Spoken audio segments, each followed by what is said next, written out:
Assalamun ala ibadihil ladina astafa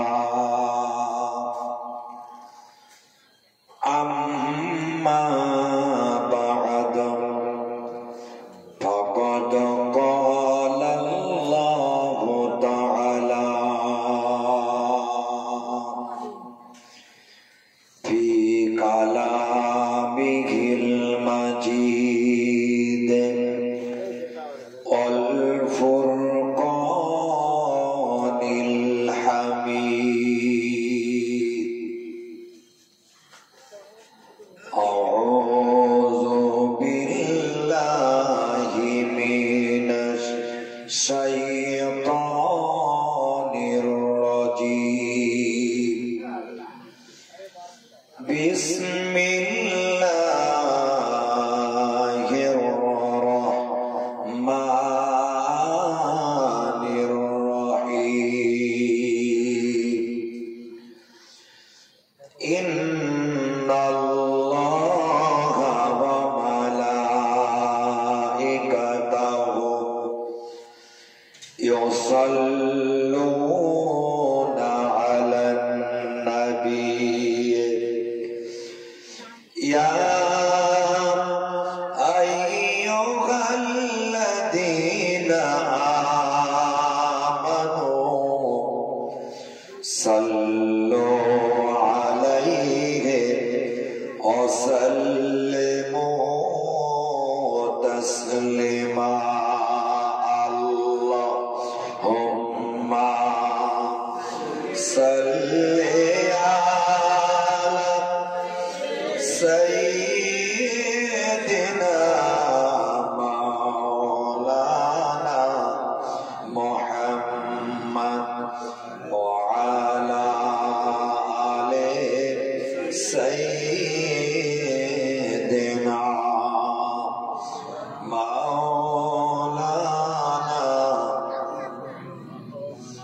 কাজ করিতে গেলেন নবীজি, কাজ করিতে গেলেন নবীজি, খাদিজা বিবির বাসায় ইসলাম প্রেমে মুগ্ধ হলেন পরকালের আশায়। আল্লাহুম্মা সাল্লি আলা সাইয়্যিদিনা মাওলানা মুহাম্মদ ওয়া আলা আলি সাইয়্যিদিনা মাওলানা। জিকির করেন লা ইলাহা ইল্লাল্লাহ, লা ইলাহা ইল্লাল্লাহ, লা ইলাহা ইল্লাল্লাহ মুহাম্মাদুর রাসূলুল্লাহ। হাসবি রাব্বি জাল্লাল্লাহ, মা ফি কলবি গায়রুল্লাহ। নূর মুহাম্মদ সাল্লাল্লাহু লা ইলাহা ইল্লাল্লাহ, লা ইলাহা ইল্লাল্লাহ, লা ইলাহা ইল্লাল্লাহ মুহাম্মাদুর রাসূলুল্লাহ। সকলে বলেন সাল্লাল্লাহু আলাইহি ওয়াসাল্লাম। নাহমাদুহু ওয়া নুসাল্লি আলা রাসূলিহিল কারীম, আম্মা বা'দ। আউযু বিল্লাহি মিনাশ শাইতানির রাজীম। বিসমিল্লাহির রহমানির রহিম। কুল ইন কুনতুম তুহিব্বুনাল্লাহা ফাত্তাবিউনি ইউহিব্বুকুমুল্লাহ ওয়া ইয়াগফির লাকুম যুনুবাকুম, আল্লাহু গফুরুর রহিম। وقال النبي صلى الله عليه وسلم من أحب سنتي فقد أحبني ومن أحبني كان معي في الجنة أو كما قال عليه الصلاة والسلام। মুআজ্জাজ মুকাররাম উলামায়ে কেরাম, বিশেষ করে আমার পূর্বে যিনি নসিহত করেছেন আপনাদের সকলেরই পরিচিত মানুষ জনাব আলহাজ হযরত মাওলানা মুফতি আব্দুল কাইয়ুম নাদভী সাহেব ও অন্যান্য উলামায়ে কেরাম, উপস্থিত আল্লাহওয়ালা দিনদার মুত্তাকিন পরেজগার বাবাজিরা, পর্দার অন্তরালে অবস্থিতা পদ্মানাসিনা আম্মা জান ও বহু জানেরা, আপনারা এবং আমরা যারা হিংসা, শত্রুতা, সংকীর্ণতা, দ্বিধা, দ্বন্দ্ব, সংকোচ সবকিছু ত্যাগ করে ভক্তি সহকারে মহান মিলাদুন নবী জলসায় আসতে পেরেছি, তার জন্য যিনি আমাদের ও আপনাদের তথা সকলেরই পরম প্রতিপালক, চরম স্রষ্টা, our lord, our creator, most gracious, most merciful, যিনি সর্বপ্রদাতা, করুণাময়, সেই আল্লাহ তাআলার দরবারে সকলেরই কর্তব্য কৃতজ্ঞতা জ্ঞাপন করা। উচ্চ আওয়াজে প্রাণ খুলে সকলে একবার বলেন আলহামদুলিল্লাহ। ঠিক তারপরে যে নবীকে সৃষ্টি না করলে তামাম বিশ্ব মখলুকাত কিছুই সৃষ্টি হতো না, যিনি বর্তমান মদিনাতুল মুনাওয়ারাতে সবুজ গম্বুজের নিচে অবস্থান করছেন, সেই নবী পাকের শানে লাখো কোটি দরুদ ও সালাম, সকলে বলেন সাল্লাল্লাহু আলাইহি ওয়াসাল্লাম। ইতরে আপনারা মৃত্যু সবরসানি সম্পর্কে আপনারা আলোচনা শুনেছেন। আমি আপনাদের বোঝাতে চাইব নবী পাক সাল্লাল্লাহু আলাইহি ওয়াসাল্লামকে মহব্বত করতে হবে, ভালোবাসতে হবে। আল্লাহ পাক কোরআন শরীফে জানালেন কুল ইন কুনতুম তুহিব্বুনাল্লাহ ফাত্তাবিউনি ইউহিব্বুকুমুল্লাহ ওয়া ইয়াগফির লাকুম যুনুবাকুম আল্লাহু গফুরুর রহিম। আল্লাহ বলছেন তোমরা যদি আমাকে ভালোবাসতে চাও সর্বপ্রথমে আমার নবীকে ইত্তেবা করো, অনুসরণ করো, আমি আল্লাহ তোমাদের গুনাহ খাতাগুলো মাফ করে দেব। একবার জোরে বলুন সুবহানাল্লাহ। আমার ভাইরা, আজকে আমরা নবী পাকের উম্মত, যে নবীকে সৃষ্টি না করলে আমরা কেউই হতাম না, সেই বিশ্ব নবী জনাবে মুহাম্মদ রাসূলুল্লাহ সাল্লাল্লাহু আলাইহি ওয়াসাল্লামকে ভালোবাসতে হবে, মহব্বত করতে হবে। কেন? আমরা কোন নবীকে ভালোবাসবো, নবী পাক সম্পর্কে আলোচনা শুনলে নিঃসন্দেহে বোঝা যাবে। রাসূল বলেছেন মান হাব্বা সুন্নতি ফাকাদ আহাব্বানি, যে আমার সুন্নতকে ভালোবাসলো সে আমাকেই ভালোবাসলো, আর যে আমাকে ভালোবাসলো, আমরা জান্নাতের মধ্যে দুটো আমল যেমন পাশাপাশি আসে, আমরা পাশাপাশি অবস্থান করব। একবার জোরে বলুন সুবহানাল্লাহ। আমার ভাইরা, বিশ্ব নবী জনাবে মুহাম্মদ রাসূলুল্লাহ সাল্লাল্লাহু আলাইহি ওয়াসাল্লামের বয়স তখন 14 থেকে মাত্র 15 দিন বয়স। কতদিন বয়স? 14 থেকে 15 দিন বয়স। যত নবী রাসূল এসেছেন পৃথিবীর জমিনে আসার পরে তারা নবী হয়েছে, কিন্তু আমার নবী মায়ের পেটের থেকে নবী হয়ে এসেছেন। একবার জোরে বলুন সুবহানাল্লাহ। যে নবীকে আমরা ভালোবাসি, মহব্বত করি, নবীকে কেন ভালোবাসবো? আবু বকর সিদ্দিক রাদিয়াল্লাহু তাআলা আনহু নবীকে ভালোবেসেছিলেন। ওমর ফারুক রাদিয়াল্লাহু তাআলা আনহু নবীকে ভালোবেসেছিলেন। আলী কাররামাল্লাহু ওয়াজহাহু নবীকে ভালোবেসেছিলেন।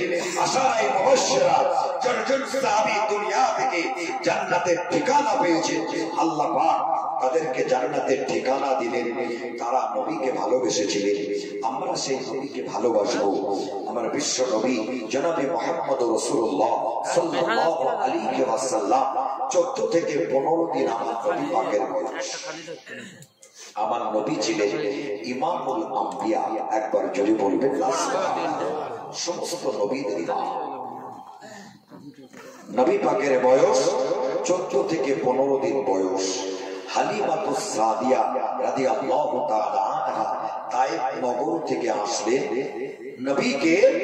আমার ভাইরা, আগেকার যুগের নিয়ম ছিল আমরা জানি, বাচ্চা লালন পালন করার জন্য তায়েফ নগর থেকে দাইমারা আসতো নবীদেরকে নিয়ে। আমার ভাইরা, বাচ্চাদেরকে নিয়ে যেত, লালন পালন করার বিনিময়ে তারা টাকা পয়সা পেত। বিশ্ব নবী জনাবে মুহাম্মদ রাসূলুল্লাহ সাল্লাল্লাহু আলাইহি ওয়াসাল্লামের হালিমাতুস সাদিয়া চলে আসলেন মক্কার জমিনে। আসার পরে দেখলেন একটাও বাচ্চা নেই, ধনাঢ্য পরিবারের বাচ্চাগুলো সব যে যার মতো নিয়ে চলে গেছে। হালিমাতুস সাদিয়া রাদিয়াল্লাহু তাআলা আনহা উনি কোনো বাচ্চা পেলেন না। সাথে আছেন ওনার স্বামী হারিস বিন আব্দুল উজ্জা, নাম আমরা সকলে জানি। মুসলমান ভাইরা আমার, হালিমাতুস সাদিয়া রাদিয়াল্লাহু তাআলা আনহা তায়েফ নগর থেকে তিনি চলে আসলেন। আমার ভাইরা, আসার পরে এবার কোন বাচ্চা কাচ্চা পেলেন না বাবা। সকলে আমার ভাইরা স্বামী স্ত্রী ফিরে যাবে। এমন সময় বিশ্ব নবীর জনাবে মুহাম্মদ রাসূলুল্লাহ সাল্লাল্লাহু আলাইহি ওয়াসাল্লামের ঘরের পাশে একজন বয়স্কা মহিলা একটা জায়গায় বসে আছে। বলছে, ও মা হালিমাতুস সাদিয়া, এই বাচ্চাটার ঘরের মধ্যে একটা বাচ্চা আছে, এই বাচ্চাকে যদি তোমরা নিয়ে যাও ভালো হবে। বলে, আমরা এই বাচ্চার আব্বা কি করে? বলে, আব্বা নাই। মায়ের গর্ভে যখন ছিলেন আব্বা জান ইন্তেকাল করেছে, আম্মা জান আছে। বলে, আমরা বাচ্চা নেব না। বলে, একবার ঘরের মধ্যে এসে দেখে যা। আল্লাহ নবীকে দেখার জন্য ভিতরে গেলেন। নবীকে সাদা একটা সুন্দর কাপড়ে জড়ানো আছে, আমার নবীকে শোয়ানো আছে। হালিমাতুস সাদিয়া রাদিয়াল্লাহু তাআলা আনহা তিনি যাওয়ার পরে বিশ্ব নবীর এই ভুরুটা ছিল জোড়া ভুরু। আল্লাহ নবীর ভুরু মোবারকে একটা চুম্বন দিলেন। দেওয়ার পরে নবী পাক হালিমাতুস সাদিয়ার দিকে এমন ভাবে হেসে ফেলেছেন, দেখলে মনে হবে যেন বাচ্চাটার বয়স হয়েছে। একবার জোরে বলবেন না সুবহানাল্লাহ। আমরা কোন নবীর উম্মত, নবীকে ভালোবাসবো। হালিমাতুস সাদিয়া স্তম্ভ তো দুঃশূন্য হয়ে গেল, শরীরটা এত জরাজীর্ণ, কষ্ট সহ্য করতে পারে। আল্লাহ নবীকে যখন কোলে নিলেন, নোয়ার পরে যখন ডান স্তম্ভটা মুখে দিলেন, অটোমেটিক স্তম্ভ দুটো দুধে পরিপূর্ণ হয়ে গেল। একবার জোরে বলবেন হালিমাতুস সাদিয়া রাদিয়াল্লাহু তাআলা আনহা নবীকে নিয়ে যাচ্ছে। যেতে যেতে আমার ভাইরা, মরুভূমি এলাকা, কষ্ট হবে, ফাঁকা জায়গায় একটা তাবু বেঁধে দিলেন। আল্লাহ নবী আছেন সাথে। ৮০ থেকে ৮৫ বছরের বয়স্ক একজন মানুষ আসলেন। ওই মানুষটা হলো খ্রিস্টান ধর্মের একজন ধর্মগুরু, ধর্মযাজক। আসার পরে জিজ্ঞাসা করলেন, তোমার নাম কি গো? এই বললেন, আমার নাম হলো হালিমা। হালিমা নাম বলার সঙ্গে সঙ্গে বললেন, এই বাচ্চার নাম হলো মুহাম্মদ সাল্লাল্লাহু আলাইহি ওয়াসাল্লাম। এর বাড়ি হলো মক্কার জমিনে, তোমার বাড়ি হলো তায়েফ নগরে। তুমি এই বাচ্চার দুধপান করার জন্য নিয়ে যাচ্ছ। এর আব্বার নাম আব্দুল্লাহ, মায়ের নাম হলো আমিনা। জোরে বলেন না সুবহানাল্লাহ। মুসলমান ভাইরা আমার, হালিমাতুস সাদিয়া রাদিয়াল্লাহু তাআলা আনহা অবাক হয়ে গেলেন। তিনি অবাক হয়ে গেলেন। আমার ভাইরা, কি ব্যাপার গো, শুধুমাত্র আমার নামটা বললাম, বলার সঙ্গে সঙ্গে বাচ্চার নামটা বলে দিল, আব্বার নাম বললো, মায়ের নাম বললো। আমি তো অবাক হয়ে গেলাম, কোথায় বাড়ি আমার বললেন। আপনি কিভাবে জানলেন? আমি জেনেছি, আমি হলাম তাওরাত কিতাবের একজন বড় আলেম। আজকে আমি হলাম তাওরাত, জবুর, ইনজিল শরীফে আমি পড়ে দেখেছি। সমস্ত কিতাবগুলোর মধ্যে আখিরি জামানার নবী জনাবে মুহাম্মদুর রাসূলুল্লাহ সাল্লাল্লাহু আলাইহি ওয়াসাল্লামের বর্ণনা এসেছে। জোরে বলুন সুবহানাল্লাহ।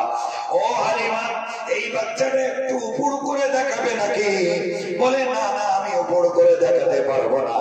এই বাচ্চাটা হলো আমার কাছে আমানতের বাচ্চা, আমি দেখাতে পারবো পারবো না। বলে আমার বাড়ি এখানে, আমি যদি বাচ্চাটা তোমার কাছ থেকে কেড়ে নিই তাহলে ভালো হবে নাকি? বলে না না, ওরকম করবেন না আব্বা যান। যে আব্বা বলেছেন সঙ্গে সঙ্গে এবার বিশ্ব নবীকে দেখানো হলো। দেখানোর পরে আল্লাহর নবীকে বলা হলো, হালিমাতুস সাদিয়া এবার হালিমাতুস সাদিয়াকে বলা হলো, দেখো দেখো ওই বাচ্চার দুই কাঁধের মাঝখানে চামড়ার ভাঁজে লেখা রয়েছে হাযা মুহাম্মাদুর রাসূলুল্লাহ। হালিমা দেখছো, এই বাচ্চাটা যখন 40 বছর বয়স হবে, এর উপরে কোরআন শরীফ নাজিল হবে। এই বাচ্চাটা নবী, দেখো চামড়ার ভাঁজে লেখা রয়েছে মুহাম্মাদুর রাসূলুল্লাহ। সকলে বলুন সাল্লাল্লাহু আলাইহি ওয়াসাল্লাম।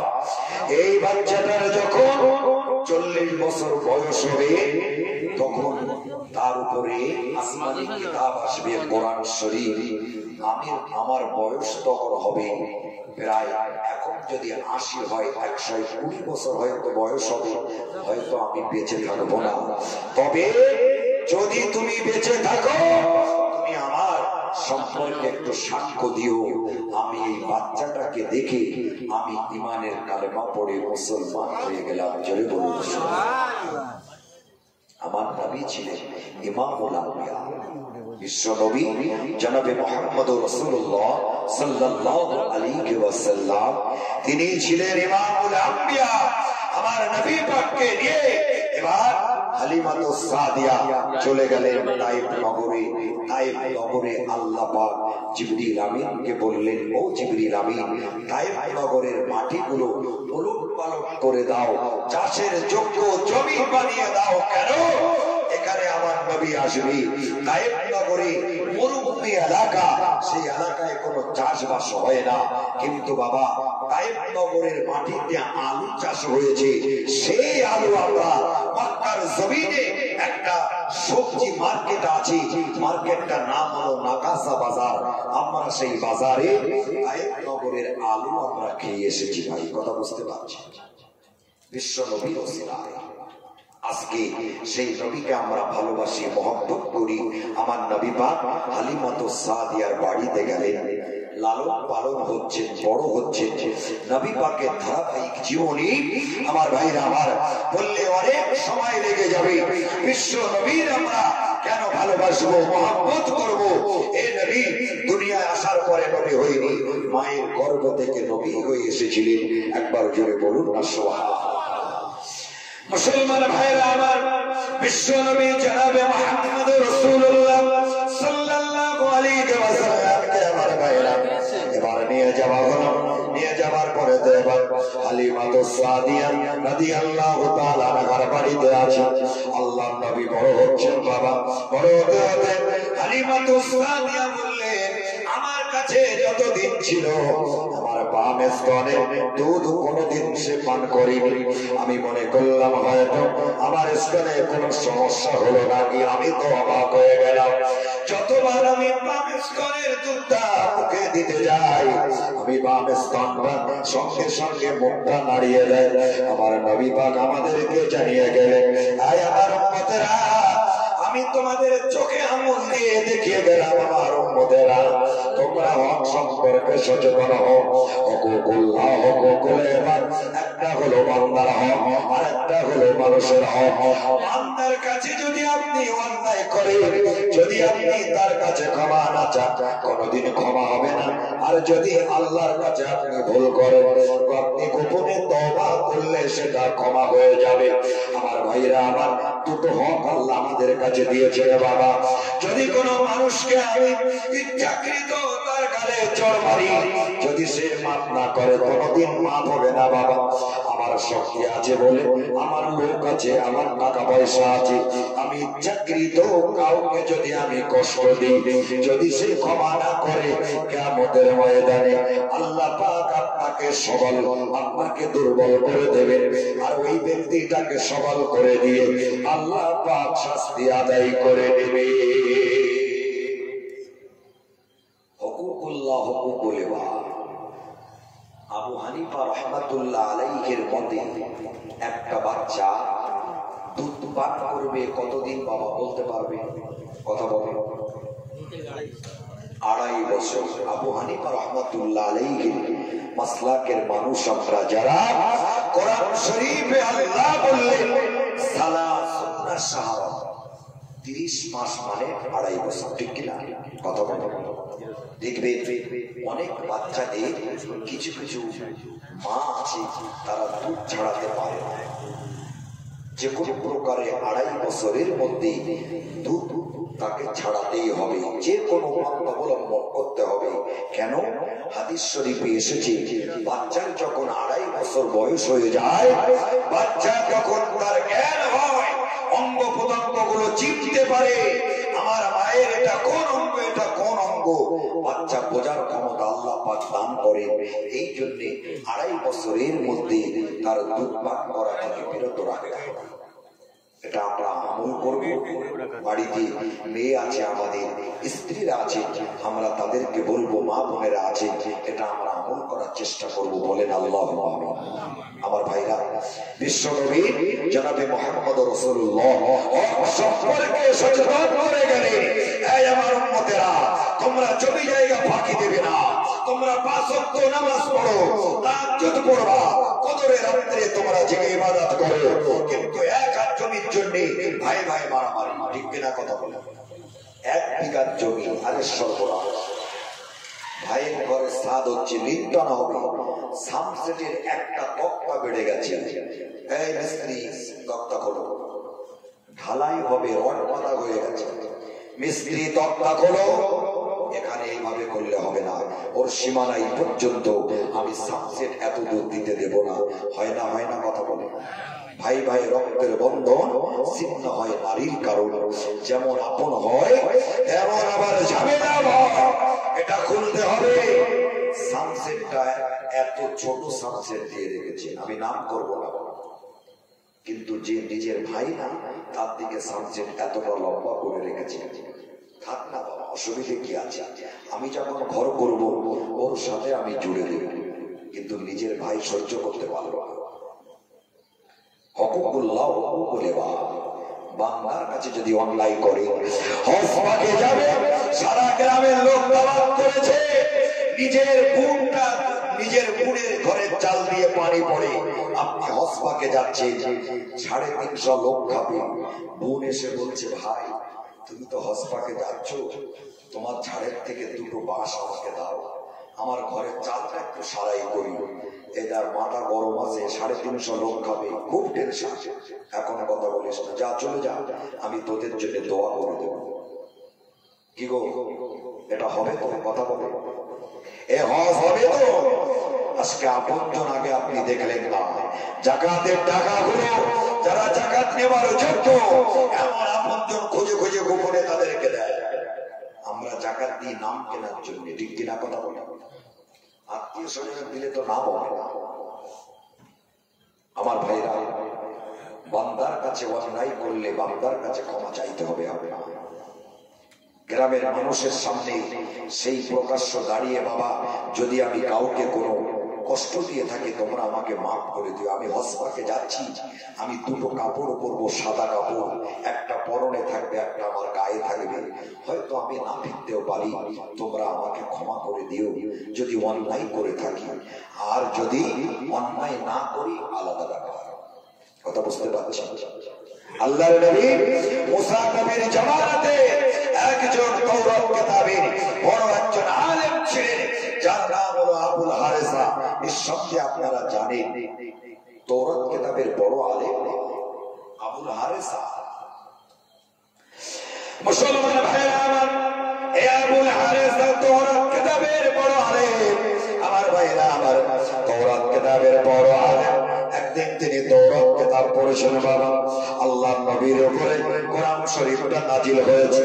এই যে বছর 3 মাস 9 দিন ধরে, তার মধ্যে বিশ্ব নবীর নাম আল্লাহ পাক মাত্র 4 জায়গায় দিয়েছেন। আমার ভাইরা, বিশ্ব নবীকে আল্লাহ পাক এত ভালোবাসে মহব্বত করে আমার ভাইরা আমার আল্লাহ পাক নাম ধরে ধরে ডাকেন না ডাইরেক্ট মুহাম্মদ বলে আল্লাহ পাক ডাকেন না অন্যান্য নবীরা বলে আল্লাহ আপনি যাতে রাজি আমরা তাতে রাজি ঈসা নবী বললেন আল্লাহ আপনি যাতে রাজি আমরা তাতে রাজি মুসা নবী বললেন আল্লাহ আপনি যাতে রাজি আমরা তাতে রাজি ঈসা আমার ইব্রাহিম নবী বললেন আল্লাহ আপনি যাতে রাজি আমি তাতে রাজি ইউনূস নবী বললেন আল্লাহ আপনি যাতে রাজি আমি তাতে রাজি আমার ভাইরা দাউদ নবী বললেন আল্লাহ আপনি যাতে রাজি আমি তাতে রাজি আমার আল্লাহ বললেন হাবিব রে আপনি যাতে রাজি আমি আল্লাহ তাতে রাজি আমার ভাইরা আমার কোরআন শরীফটা আমার আল্লাহ পাক বিশ্ব নবীর উপরে নাজিল করলেন বাবা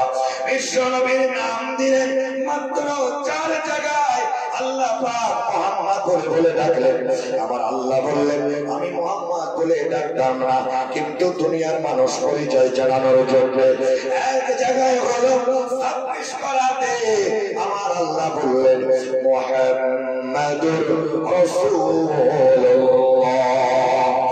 الذين آمنوا معه أشداء على الكفار رحماء بينهم تراهم ركعا سجدا يبتغون فضلا من الله ورضوانا سيماهم في وجوههم من أثر السجود ذلك مثلهم في التوراة ومثلهم في الإنجيل كزرع أخرج شطأه فآزره فاستغلظ فاستوى على سوقه يعجب الزراع ليغيظ بهم الكفار إلى آخر আরেক জায়গায় আমার আল্লাহ বললেন আমিনু বিমা নুজিলা আলা মুহাম্মদ আরেক জায়গায় বললেন ওয়া মুহাম্মাদুন ইল্লা রাসূল কত খলাত বিন কবলিহি রাসূল আমার আল্লাহ পাক কয়েক জায়গায় বিশ্ব নবীর নাম ধরে ধরে ডাকলেন কেন আমি আল্লাহ আমার নবী হলেন মুহাম্মদ এই জন্য আল্লাহ বললেন মুহাম্মাদুর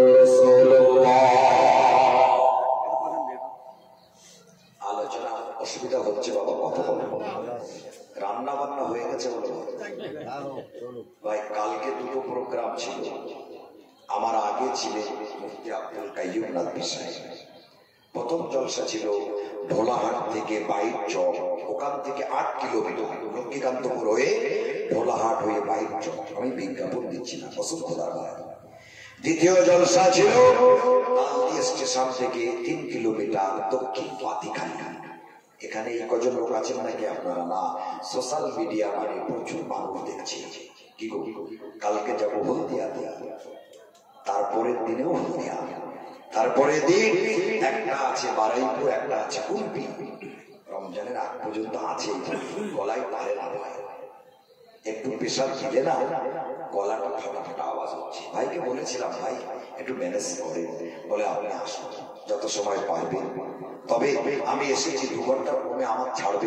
কথা বলে আমি যদি স্টেজে মরেও যাও লাশ বাড়ি পাঠাবে 2 ঘন্টার আগে ছাড়বে না কি গো ভুল বলছি না ঠিক বলছি কথা বলে কারণ আমি এনেছি ভাড়া করে আপনাকে বলতে হবে ভাই এটা মহব্বত করে ভালোবাসে তার জন্য একটু তকবীর দেন তো নারাই তকবীর আলহামদুলিল্লাহ আওয়াজ কিন্তু 100 আছে কথা বুঝতে পারছেন আমার ভাই আল্লাহ বললেন আমি নাম ধরতাম না গ্রামের মধ্যে পিয়ন যদি চিঠি আনি এখন আমাদের কুটুরে একটা পিয়ন এসেছে ভাই নন বেঙ্গলি দেখেছেন আপনাদের পোস্ট অফিস কোথায় ও এই জন্য জানে না আমাদের কুটুর পোস্ট অফিসে একজন পিয়ন এসেছে নন বেঙ্গলি ওর বাড়ি হলো বিহার এখন যদি শুধু আমার নামে একটা চিঠি আসে জাহিদুল ইসলামের চিঠি ও তো বাংলা ভালো বলতে পারবে না সারা গ্রাম খুঁজবে ভাই খুঁজে পাবে না যদি বলে তিরিশ নাম বৈদ্যের বড় ছেলে এক চামচে চিনতে পারবে না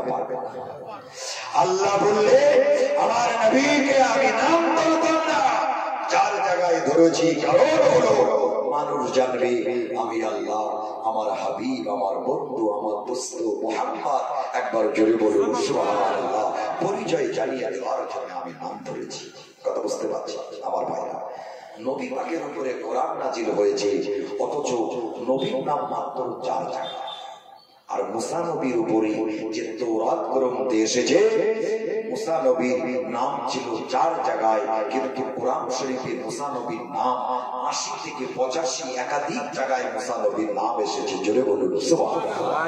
আর তৌরাত কিতাবে আবার আমার নবীর নাম অনেকবার এসেছে। মুসলমান ভাইরা আমার, মুসা আলাইহিস সালাতু ওয়াস সালামের উম্মত, যার নাম হলো আবুল হারিসা, তৌরাত কিতাবের বড় আলেম। আমার ভাইরা, এই মানুষরা বাবা তৌরাত কিতাব পড়ছেন। আমার ভাইরা হুকুকুল্লাহ, হুকুকুল ইবাদ, এটা না বললে বোঝা যাবে না বান্দার হক আর মানুষের হক।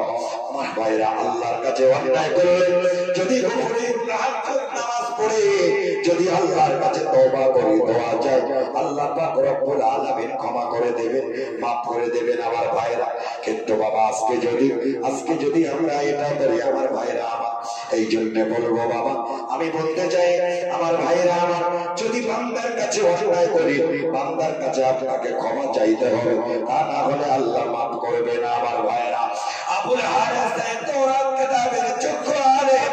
এই মানুষটা তিনি তৌরাত কিতাবের যোগ্য আলেম। তিনি আমার ভাইরা তৌরাত কিতাব পড়েছিলেন। এই পড়তে পড়তে আল্লাহর নবীর নাম একাধিক জায়গায় তিনি দেখেছেন।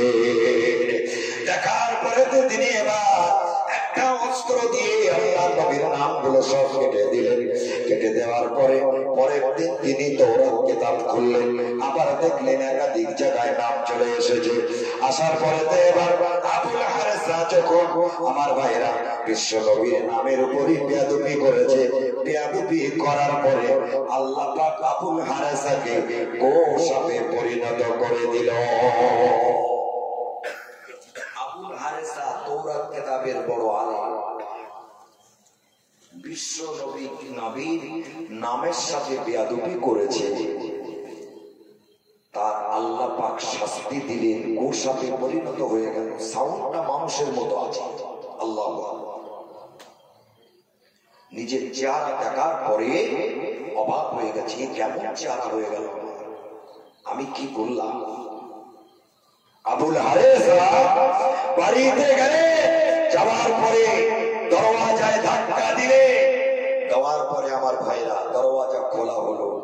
তার স্ত্রী দেখলেন একটা গোসাপ মারার জন্য একটা লাঠি ব্যবহার করলেন। বলছে, আমি গোসাপ না গো, আমি আবুল হারিসা। বলে, কি ব্যাপার গো, সাউন্ডটা তো ঠিকই আছে, চেহারাটা এমন হলো কেন? আমার নবী পাকের শানে বেয়াদবি করেছে নামের সাথে। আবুল হারিসা দৌড়ে চলে গেল, একটা পাহাড়ের উপরে বসে আছে। আমার ভাইরা, মুসা নবী যাচ্ছিলেন আল্লাহর সঙ্গে কথা বলার জন্য। মুসা নবী যাচ্ছিলেন, মুসা নবীর সাথে দেখা হয়ে গেল। মুসলমান ভাইরা আমার, মুসা আলাইহিস সালাতু ওয়াস সালাম যাচ্ছিলেন, মুসা নবীর সাথে দেখা হয়ে গেল। আমার ভাইরা, আবুল হারিসার দেখা হলো। হুজুর, আপনি আমাকে চিনতে পারছেন না? বাবা, তুমি কে গো, বলো। বলে, হুজুর, আমি হলাম আবুল হারিসা। তোমার এই অবস্থা কেন? বলে, হুজুর, আপনাকে ভালোবেসে মহব্বত করে আমি তৌরাত কিতাব পড়ছিলাম। তৌরাত কিতাব পড়তে পড়তে আমি দেখলাম আপনার উপরে যে আসমানি কিতাব এসেছে, তৌরাত কিতাব। এই কিতাবে মুসলমানদের নবী জনাবে মুহাম্মদুর রাসূলুল্লাহ সাল্লাল্লাহু আলাইহি ওয়াসাল্লামের নাম কেন আপনার থেকে বেশি জায়গায় থাকবে? আমার রাগ হয়ে গেল। আমি এই জন্য নামটা আমি কেটে দিয়েছিলাম অস্ত্র দিয়ে। নাম কেটে দেওয়ার পরে আল্লাহ পাক আমাকে এমন শাস্তি দিলে, আমি অটোমেটিক আমি গোসাপে পরিণত হয়ে গেল। আমার ভাইরা আমার, ওগো আল্লাহর নবী, আপনি যাচ্ছেন আল্লাহর কাছে, আমার জন্য একটু আপনি আল্লাহকে বলবেন। মুসা নবী তুর পাহাড়ে দাঁড়িয়ে দাঁড়িয়ে আল্লাহর সঙ্গে কথা বলতেন। আমার ভাইরা, আল্লাহ, আমি এসেছি, আমার একজন উম্মতের এই পরিস্থিতি হয়েছে। আল্লাহ বললেন, মুসা, আমি জানি। ওগো মুসা, সে তো আমার কাছে অন্যায় করেনি, অন্যায় করেছে আমার নবীর সাথে। ও যদি আমার নবীর কাছে যদি ক্ষমা চায়, মাপ চায়, সে যদি মাপ করে দেয়, আমি আল্লাহ ক্ষমা করে দেব। আমার ভাইরা আমার, বিশ্ব নবীতে এখনো পৃথিবীর জমিনে আসেনি। আল্লাহর নবী আবার চলে গেলেন। মুসা নবী যাওয়ার পরে আবার চলে গেলেন। যাওয়ার পরে বললেন মুসা নবীর কাছে গেলেন। মুসা নবী আল্লাহর কাছে যে বললেন, ওগো আল্লাহ, আপনি বলুন আমার উম্মত আপনার কাছে একটা দাবি করেছে, আল্লাহ পাক যেন যতদিন বিশ্ব নবী না আসবেন আল্লাহ যেন আমার হায়াতটা বাড়িয়ে দেয়। আল্লাহ বললেন, আমি কবুল করলাম। মুসা নবী যাচ্ছেন আল্লাহর কাছে। যেতে যেতে একটা পাগল ছিল, তার গল্প হলো এক রুটি এক লড়কা, দো রুটি দো লড়কা, তিন রুটি তিন লড়কা। কথা বুঝতে পারছেন? মুসা নবীর কাছে বললেন, হে মুসা নবী, আপনি আল্লাহকে বলবেন আল্লাহ যেন আমার একটা বাচ্চা দেয়। একজন মহিলা, কথা বুঝতে পারছেন আমার ভাইরা? মুসা নবী যে বললেন, বলার পরে বললেন আল্লাহর কাছে বললেন, আল্লাহ বললেন, দেখো মুসা, ওই মহিলার গর্ভে ওই মহিলার কোনো বাচ্চা হবে না। মুসা নবী এসে বললেন যে আপনার কোনো বাচ্চা হবে না, আল্লাহ বলে দিয়েছে। রাস্তা দিয়ে যাচ্ছেন, মহিলাটা মনটা খারাপ। যেতে যেতে একটা পাগল আছে, তার কথা হলো এক রুটি এক লড়কা, দো রুটি দো লড়কা, তিন রুটি তিন লড়কা, যে একটা রুটি দেবে একটা ছেলে হবে। এ বলছে ভালো কথা, একটা রুটি দিলে একটা বাচ্চা আল্লাহ আপনাকে দেবে। জোরে বলেন সুবহানাল্লাহ। আমার ভাইরা, তিনটে রুটি দিলেন, বললেন যে তিনটে বাচ্চা আল্লাহ আপনাকে দেবে। আমার ভাইরা, দেখতে দেখতে সময় গেল, সময় পার হলো, মহিলাটার বাচ্চা হয়েছে। মুসা নবীর সাথে দেখা হলো, হুজুর আপনি বললেন আল্লাহ আমার বাচ্চা দেবে না, কিন্তু আমার তো বাচ্চা হয়েছে। মুসা নবী একটু লজ্জিত হলেন। কথা বুঝতে পারছেন আমার ভাইরা? কেমন আল্লাহর কাছে ভালোবাসার পাত্র হয়ে গেলি, আল্লাহ তার কথা মেনে নেয়। মুসা নবী লজ্জিত হয়ে আল্লাহর কাছে গেলেন। মুসলমান ভাইরা আমার, মুসা নবী আল্লাহর কাছে চলে গেলেন।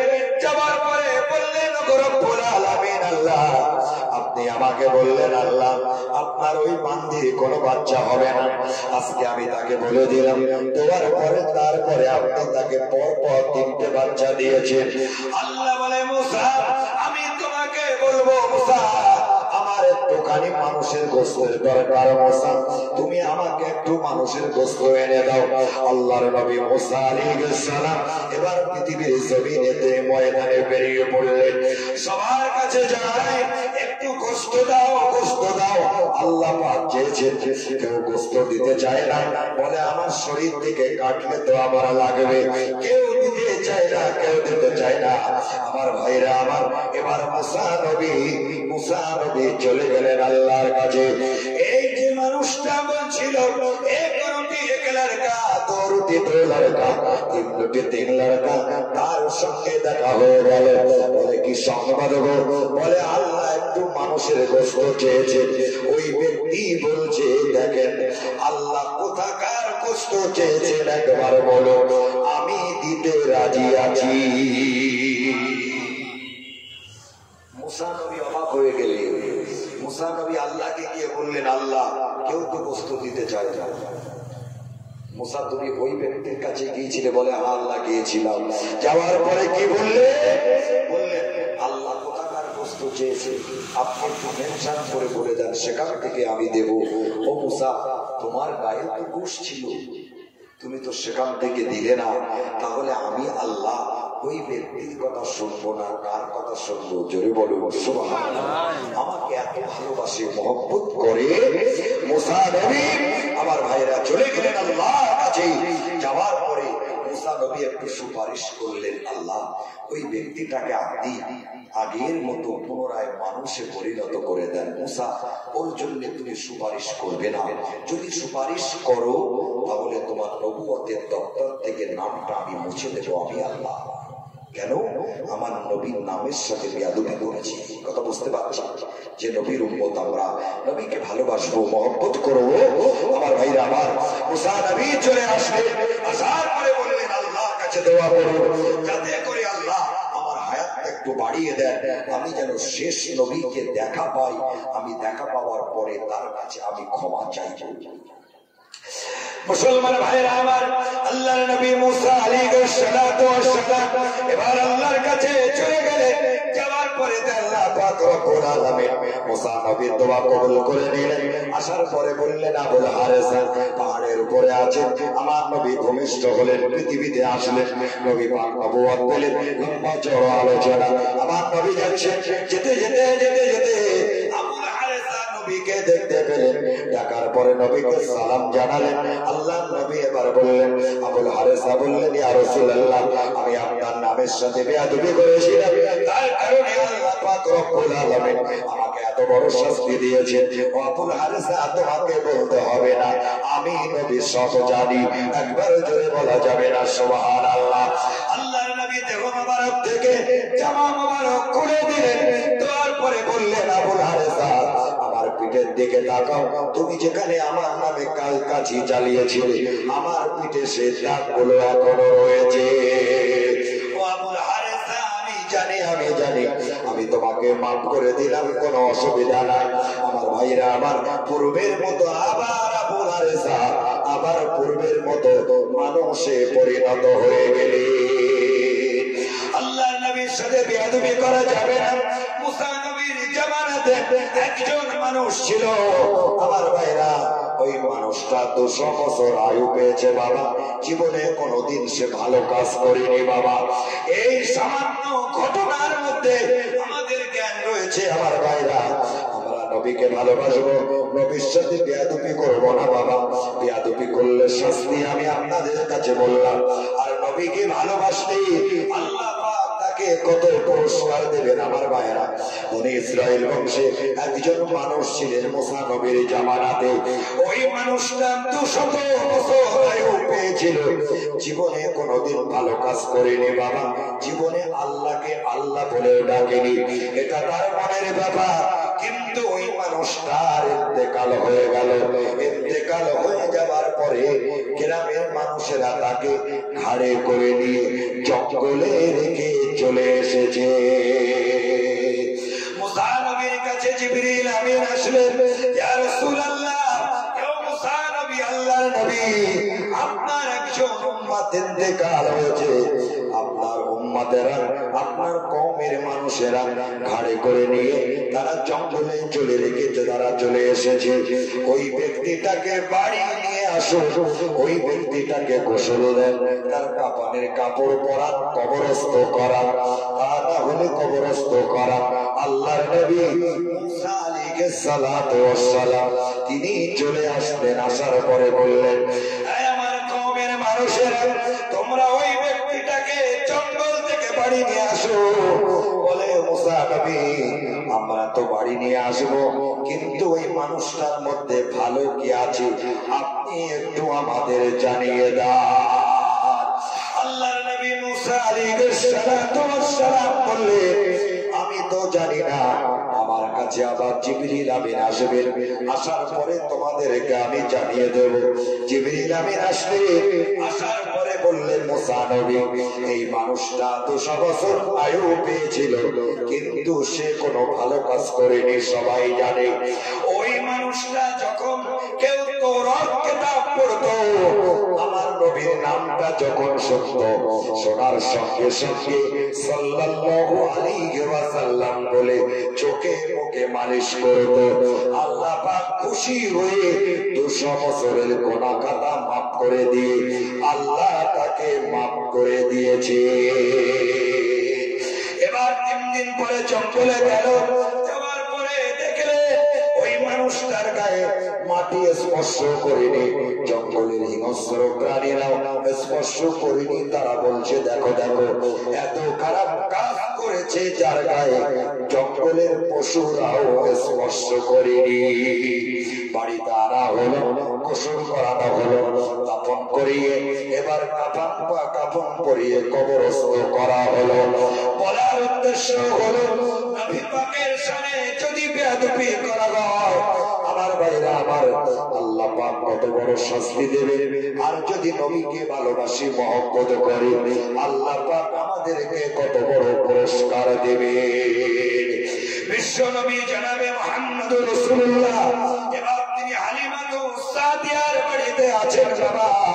আল্লাহ নবীর বয়স আস্তে আস্তে বাড়ছে বাবা। একটা বাচ্চা 1 মাসে যত বড় হয়, আমার নবী একদিনেই ততটা বড় হয়েছিলেন। আবার ভাইরা আমার, বিশ্বনবী জনাবে মুহাম্মদ রাসূলুল্লাহ হালিমাতুস সাদিয়া ছাগলের পালগুলো নিয়ে এবার মাঠে চড়াতে গেলেন বাবা। দুধ ভাই আব্দুল্লাহর সাথে মাঠে গেলেন। মাঠে যাওয়ার পরে আল্লাহর নবী একটা ছাগলের বাচ্চাকে ভালোবাসতেন, মহব্বত করতেন। হঠাৎ করে বাবা জঙ্গল থেকে একটা হিংস্র প্রাণী এসে ওই বকরিটাকে নিয়ে জঙ্গলে চলে গেল। বিশ্ব নবীর মনটা খারাপ হয়ে গেল। নবী পাক বাড়িতে আসলেন। আসার পরে হালিমাতুস সাদিয়া বললেন, বাবা মুহাম্মদ, তুমি কেন কান্নাকাটি করেছো? কি হয়েছে বলো বলো। বলে, আম্মা জান, আমি যে ছাগলটাকে ভালোবাসতাম, মহব্বত করতাম, জঙ্গলে হিংস্র প্রাণী এসে ওই ছাগলটাকে নিয়ে জঙ্গলে চলে গেছে। এবার হালিমাতুস সাদিয়া বললেন, বাবা মুহাম্মদ সাল্লাল্লাহু আলাইহি ওয়াসাল্লাম, বাবা কান্নাকাটি করো না, দুঃখ দিও না, আমার তো অনেক ছাগল আছে, তুমি তার থেকে একটা ছাগলকে তুমি আদর যত্ন করবা। না না আম্মা জান, আমার ওই ছাগলটাকে বকরিটাকে দরকার। কাউকে না জানিয়ে আল্লাহ নবী জঙ্গলে চলে গেলেন। যাওয়ার পরে আল্লাহ নবী আছেন ছোটবেলায়। আমার নবী শুধু মানুষের নবী ছিলেন না, আমার নবী বাবা হিংস্র প্রাণীদের নবী ছিলেন। যাওয়ার পরে এবার ওই বকরিটাকে নিয়ে জঙ্গলের হিংস্র প্রাণীরা এক জায়গায় বসে, তারা সবাই গোল হয়ে বসে আছে। আমার নবী যাওয়ার পরে ওই প্রাণীর চোখের দিকে তাকানোর পরে নবী বললেন যে, তুই আমার বকরিটাকে নিয়ে এসেছিলি। বলার পরে এবার আল্লাহ নবী ওই বকরিটা, ওই পশুটার জবান খুলে গেল। আসসালাতু ওয়াসসালামু আলাইকা ইয়া রাসূলুল্লাহ, হাবিবাল্লাহ। হুজুর বেয়াদবি মাফ করবেন হুজুর, আমাদের ইচ্ছা হয় আপনাকে দু নয়ন ভরে একটু আপনাকে দেখব, কিন্তু আমরা যখন বাইরে যাই সবাই তো ভয়ে পালিয়ে যায়, আপনিও তো চলে যান, আমরা দেখতে পাই না। ভেবেছিলাম আপনি যে বকরিটাকে মহব্বত করেন তাকে যদি আনতে পারি তাহলে আপনি এখানে আসবেন, এই জন্য আমরা নিয়ে এসেছিলাম। এই অক্ষত অবস্থায় আপনি নিয়ে চলে যান। এ তো আমরা নবীর ক্ষেত্রে বলি। বসিরহাটের জমিনে একজন আল্লাহর ওলি আছেন, যার নাম হলো হযরতে শাহ আলী রহমাতুল্লাহ আলাইহি। ইনি বাবা বাগের পেটে উঠে বাজার করতেন। জোরে বলবেন না সুবহানাল্লাহ। বাজার করতে লোকজনেরা দেখলে বলতো, বাবা ভয় পেও না, এ বাঘ তোমাদের কিছু করবে না, তোমরা যে যার মতো কাজ করো। আল্লাহ নবী শাহ আলী রহমাতুল্লাহ আলাইহি তার ইন্তেকালের বাদে মাজারের পাশে বসে বসে বাঘটা 3 মাস ধরে কান্নাকাটি করেছিল। ইন্তেকালের বাঘটার যখন মৃত্যু হয়ে গেল, আমার ভাইরা, স্থানীয় মানুষেরা শাহ আলী রহমাতুল্লাহ আলাইহির মাজারের পাশে বাঘটাকেও কবর দিয়েছে। আপনারা জিয়ারতে যাবেন, দেখবেন সেখানে একটা বাঘের কবর আছে। কথা বুঝতে পারছি? আর আমার নবী কেন বাঘকে পোষ মানাতে পারবে না? কথা বলে তো দরুদ শরীফ, আল্লাহুম্মা সাল্লি আলা সাইয়্যিদিনা মাওলানা মুহাম্মদ ওয়া আলা আলি সাইয়্যিদিনা।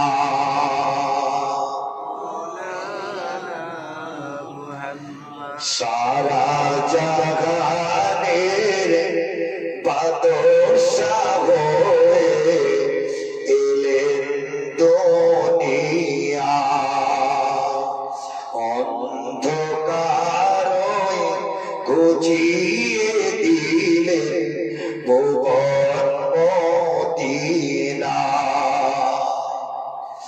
দয়ার হাবিব দিনের তরে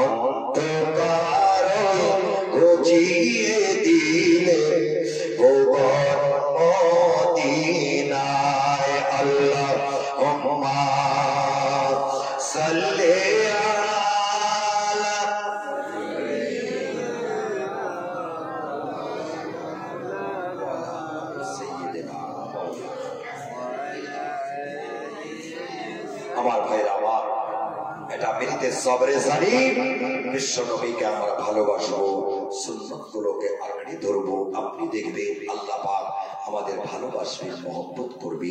আমার ভাইরা, মরতে হবে কি হবে না কথা বলেন তো দেখি, হবে মরতে পারবো? যদি বিশ্ব নবী বেঁচে থাকতেন আমরা জানতাম যে আল্লাহ পাকের নবী বেঁচে আছেন মানে কোন আমল করলে বেঁচে থাকতে হবে, আমরা সেই আমলটা করব। 1 কোটি টাকা জোগাড় করতে পারলে যদি বেঁচে থাকা যেত, 1 কোটি টাকা মানুষ জোগাড় করতেন, কারণ স্বাধীন দুনিয়া ছেড়ে কেউ যেতে চায় না।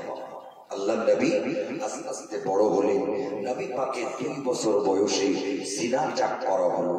আপনারা জানেন আলাম নাশরাহ লাকা সাদরা, আল্লাহ বললেন সবকে সাদার যেটাকে বলা হয়, নবী পাকের দিল কলেজাগুলো বার করে বিশ্বের জমিনে যত পানি আছে তার থেকে সর্বশ্রেষ্ঠ পানিগুলো জমজমের পানি। একবার জোরে হবে না সুবহানাল্লাহ? কেন? 2 বছর বয়সে জীবনে 4 বার সিনা চাক করা হয়েছিল। কতবার বাবা? 4 বার। মুসলমান ভাইরা আমার, একবার 2 বছর বয়সে সিনা চাক করা হলো, নবীর দিল কলেজাগুলো বার করা হলো, চারটাতে পানি দিয়ে ধোয়া হয়নি, যত পানি রয়েছে বাবা আমার ভাইরা আমার, জমজমের পানি নিয়ে আসা হলো। আপ মানে হলো পানি, জমজম মানে হলো পানি, আরবিতে জমজম মানে হলো থাম। পানি কথার অর্থ আমরা উর্দুতে ব্যবহার করি। এই পানি যখন মক্কার জমিনে আসলো আমার ভাইরা, লম্বা চড়ো আলোচনা, ওই পানি দিয়ে ফারিস্তারা ধুয়ে মুছে এবার দিল কলেজাগুলো লাগিয়ে দিলেন। 2 বছর বয়সে আল্লাহর নবীর যখন 10 বছর বয়স, আরেকবার সিনা চাক করা হলো, ওপেন হার্ট সার্জারি।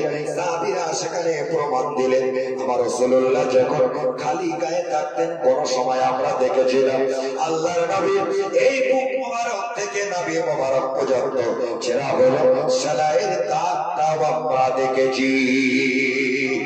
আরেকবার সিনা চাক করা হলো বিশ্ব নবীর যখন 40 বছর বয়স, আল্লাহ নবীর উপরে আসমানি কিতাব আসবে, আল্লাহ পাক নবুয়ত প্রদান করবে।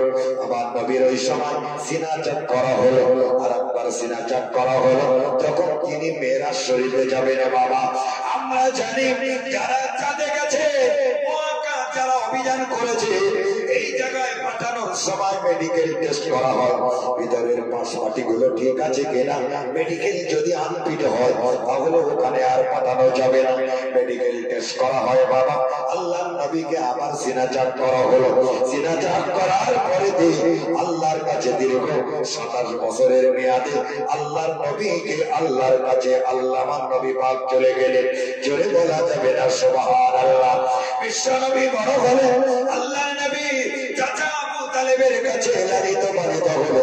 আল্লাহ নবী চাচা আবু তালেবের কাছে ব্যবসা বাণিজ্য তিনি শিখলেন। আমার ভাইয়েরা, চাচা আবু তালেবের কাছে ব্যবসা বাণিজ্য তিনি শিখলেন একেবারে। তিনি আমার ভাইয়েরা আমার ব্যবসা বাণিজ্য যেভাবে করতে হয় আল্লাহর নবী শিখলেন। বড় হলেন, বিয়ে শাদী করলেন, আল্লাহর নবীর বাচ্চা কাচ্চা হলো, বিয়ে শাদী করলেন, যুদ্ধের ময়দানে গেলেন, যুদ্ধ আমার ভাইরা আমার যুদ্ধ করলেন। রাসূলুল্লাহ জীবনে যুদ্ধ করেছিলেন। আমার ভাইরা আমার, আল্লাহর নবী নিজে ইচ্ছায় কাউকে তিনি কোনদিন মারেন নাই।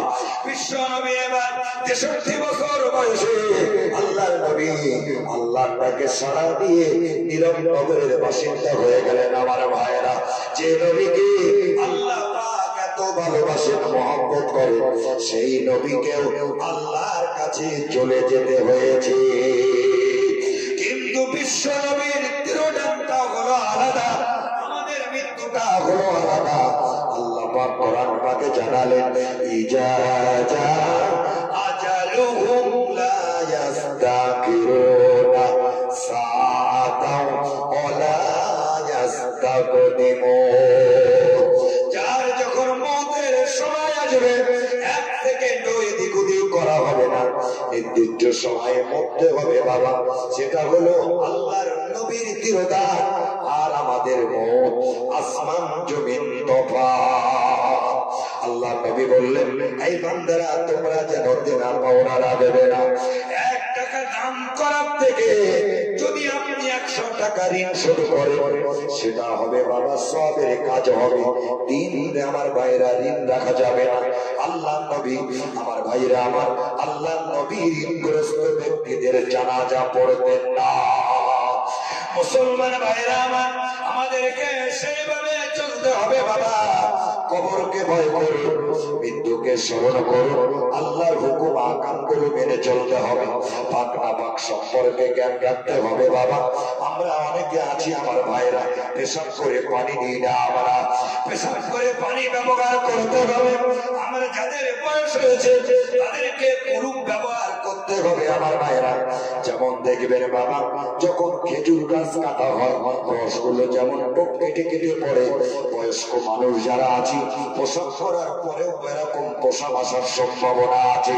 তবে প্রসাবের নাপাকটা হলো সব থেকে কঠিন নাপাক। আল্লাহর নবীর একজন সাহাবী, হযরত রাসূলুল্লাহর একজন সাহাবীর ইন্তেকাল হয়ে গেল। ইন্তেকাল হয়ে যাবার পরে আমার ভাইরা আমার, মদিনাতে প্রচার হয়ে গেল, একজন সাহাবীর ইন্তেকাল হয়ে গেল। আল্লাহর নবী তার জানাজা পড়ার জন্য রাসূল বললেন, আমি নিজে তার জানাজা আদায় করব। আল্লাহর নবী চলে আসলেন, জানাজা পড়ার জন্য চলে আসলেন। সাহাবীরা সঙ্গে রয়েছেন বাবা। আল্লাহর নবী এবার জানাজার ময়দানে ডিঙি মেরে মেরে এইভাবে পাটা যেন মাটিতে সব না পড়ে, আল্লাহর নবী এইভাবে হাঁটা চলা করেছেন। আমার ভাইরা আমার, জানাজা শেষ হয়ে গেল। আল্লাহর নবী কবরস্থ করলেন, কবরের ধারে চলে গেলেন। যাওয়ার পরে রাসূলুল্লাহ এইভাবে কবরটাকে চেপে ধরলেন। সাহাবীরা বললেন, ইয়া রাসূলুল্লাহ, আপনি এমন কেন করেছেন হুজুর? আপনি কেন এইভাবে ডিঙি মেরে মেরে হাঁটলেন? আল্লাহ নবী বললেন, ও সাহাবীরা, আমি যা দেখি তোমরা তা দেখো না। আমি সামনে যেমনই দেখি, পেছনে তেমনই আমি দেখি। আমি দেখছিলাম আমার এই সাহাবীর জানাজাতে আল্লাহ পাকের একটা না, দুটো না, তিনটে না, 70,000 ফেরেশতা জানাজার ময়দানে হাজির হয়েছে। বলে এত পরিমাণে ফেরেশতারা এসেছে, আমি অবাক হয়ে গেলাম। আমার পা ফেরেশতাদের গায়ে লাগে কিনা, আমি এই জন্যে আমি ডিঙি মেরে মেরে হাঁটছি। আমার ভাইরা, কবরস্থ করার পরে নবী পাক গেলে কবরটা এইভাবে চেপে ধরলেন। কি গো ইয়া রাসূলুল্লাহ, এমন করছেন কেন? আমি দেখছি আমার সাহাবীর কবর একদিকের মাটি আর একদিকে সরে আসছে। অনেকে ব্যাখ্যা করলেন মাটি নাকি তার সাথে মুআনেকা করছিল। আমার ভাইরা আমার, বিশ্ব নবী বললেন, যাও, চলে যাও, বাড়িতে যাও, আর বিবির কাছে খোঁজ নাও যে এমন অবস্থা কেন হলো। বাবা, আমি ভালো কি খারাপ আমার স্ত্রী কিন্তু ভালো জানবে, ঠিক না ভুল কথা বলবো? আমি জলসা থেকে বাড়ি এসেছি 3:30টার সময়। আমি ফজরের নামাজ পড়ছি কিনা, কি আমি শুয়ে পড়েছি, আমার স্ত্রী কিন্তু ভালো জানবে, ঠিক কিনা কথা বলবো? আমি নামাজ কাজা করেছি কিনা আমার স্ত্রী ভালো জানবে। আমার ভাইরা, কিন্তু যাও, স্ত্রীর কাছে যাও। পর্দার আড়ালে শুনলেন যে উনি যখন মাঠে দুধ নিয়ে যেতেন, বাড়িতে আসার পরে আমি দেখতাম কাপড়টা চেঞ্জ করে নামাজে দাঁড়াতেন। পোশাক করতো, ওই পোশাকের সিটা লেগেছে, তার কারণে কবরে তাকে ধরে ফেলেছে। কবর হলো প্রথম মঞ্জিল, কবর থেকে যে রেহাই পাবে সে সব জায়গায় রেহাই পাবে বাবা। অনেক মানুষ আমরা আছি, দেখবেন আমাদের বাথরুমে, টয়লেটে যে পাদানিতে আমরা বসি অনেকটা নিচু আছে, হাইট কম। স্পিড হলে পোশাকের সিটা গায়ে লাগতে পারে কি পারে না, কথা বলে? পারে বাবা। এদিক থেকে আমাদের সাবধান হতে হবে, একটু হাইট করবে যাতে করে গায়ে না লাগে। প্রস্রাবের সিটা, প্রস্রাবের নাপাকি অনেক বড় নাপাকি। এর কারণে সাহাবীরা যদি ধরা পড়ে যায়, রাসূল বলেছেন আসহাবিকান নুজুম, একটা সাহাবী নক্ষত্র স্বরূপ, যে যার অনুকরণ করবে আল্লাহ তাকে হেদায়েত দেবে। সেই সাহাবীরা যদি ধরা পড়ে, আজকে আমরা কোথায় বাবা? সাধারণ মানুষ যাদের বয়স হয়েছে কুলুপ ব্যবহার করবে। কথা বুঝতে পারছেন? ইসলাম শরীয়তে কুলুপ দিয়ে 41 পা হাঁটাহাঁটি করার কথা আছে না? না, কথা বলি বাবা। তবে এটা করা যাবে না। রাস্তার ধারে মসজিদ, চাচা আমার কুলুপ নিয়ে হাঁটাহাঁটি করছে রাস্তাতে, এটা খারাপ দেখায়। অনেকে আবার আছে কুলুপ নিয়ে বাড়ির দিকে যে বলছে বৌমা ডাল রান্না হয়েছে, এটা করা যাবে? কথা বলো। এরকম অনেক বেয়াদব মানুষ আছে, এগুলো করা যাবে না। কুলুপ নিয়ে আপনি পাঁচিলের আড়ালে দাঁড়িয়ে হাঁটাহাঁটি করুন, আপনার প্রস্রাবটা একটু কাশে, যাতে করে আপনার প্রস্রাবটা বার হয়ে যায়। অনেকের প্রস্রাবের রোগ আছে, এই কারণে সাহাবী ধরা পড়েছেন। আমরা তো সাধারণ মানুষ, আমরা যে ধরা পড়বো না আপনি বলতে পারবেন? মুসলমান ভাইরা আমার, আল্লাহর নবী জনাবে মুহাম্মদ রাসূলুল্লাহ সাল্লাল্লাহু আলাইহি ওয়াসাল্লাম, এবার তাকে আমার ভাইরা, আমাদের মৃত্যু আড়াল, আমার ভাইরা বিশ্ব নবীর তিরোধান, এ দুটো জিনিস করা যাবে না বাবা। আমার ভাইরা আমার, আমাদের কখন সময় হবে, মৃত্যুর সময় হবে আমরা বলতে পারি না বাবা। হঠাৎ করে মৃত্যু হতে পারে। আল্লাহ পাক যদি মৃত্যুর ডেট দিয়ে দিতেন, তাহলে কিন্তু মানুষের খাওয়া দাওয়া হারিয়ে ফেলত।